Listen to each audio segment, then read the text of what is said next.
శ్రీకాళహస్తికి పేరు ఎలా వచ్చిందో మీకు తెలుసా? ఒకప్పుడు అడవిలో ఉన్న ఒక శివలింగాన్ని ఒక చిన్న సాలెపురుగు మట్టి దుమ్ము తగలకుండా కాపాడేందుకే గూడు కట్టింది.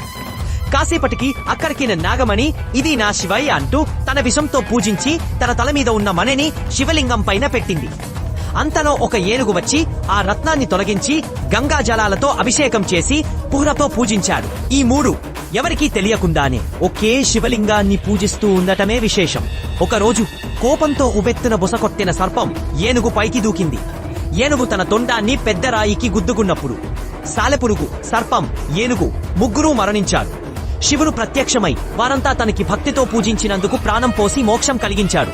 అందుకే సాలెపురుగుకు శ్రీ, సర్పానికి కాల్, ఏనుగుకు హస్తి అనే గుర్తుగా ఆ స్థలానికి శ్రీకాళహస్తి అని పేరు పెట్టారు. ఇక్కడ మనుషులకి మాత్రమే కాదు, జంతువులు కూడా నిస్వార్థంగా పూజిస్తే శివుడు వారిని గుండెల్లో పెట్టుకుంటాడు.